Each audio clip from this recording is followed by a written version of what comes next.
বড় পর্দা থেকে আপাতত দূরে আছেন অভিনেত্রী রিমি সেন। তবে মাঝে মধ্যেই জালিয়াতি কিংবা প্রতারণার অভিযোগ নিয়ে হাজির হন প্রচারের আলোয়। 2019 সাল থেকে একের পর এক জালিয়াতি ও প্রতারণার শিকার হয়েই যাচ্ছেন বলে দাবি করেছেন রিমি। এবার তিনি ঠকলেন গাড়ি কিনে। 92 লাখ ভারতীয় রুপি দিয়ে ল্যান্ড রোভার গাড়ি কিনেছেন অভিনেত্রী। রিমির দাবি, তাকে ত্রুটিপূর্ণ গাড়ি পাঠানো হয়েছে, তাই গাড়ি প্রস্তুতকারী সংস্থার বিরুদ্ধে 50 কোটি রুপির ক্ষতিপূরণ চেয়ে মামলা করলেন রিমি। স্যান্ডেলিনা সো, রূপচর্চায় আভিজাত্য।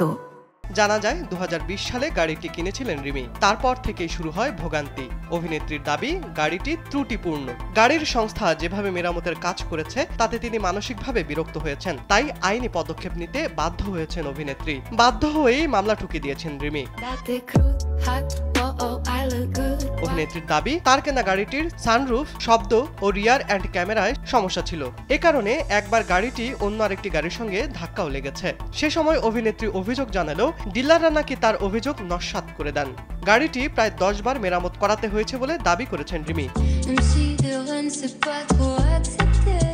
এই পুরো ঘটনায় মানসিক যন্ত্রণার মধ্যে দিয়ে যেতে হয়েছে রিমিকে। তাই 50 কোটি রুপি ক্ষতিপূরণের পাশাপাশি আইনি খরচের জন্য বাড়তি 10 লাখ রুপি দাবি করেছেন রিমি। শুধু তাই নয়, ত্রুটিপূর্ণ গাড়িটির প্রতিস্থাপনও চেয়েছেন অভিনেত্রী। শিবলি আহমেদ, কালবেলা।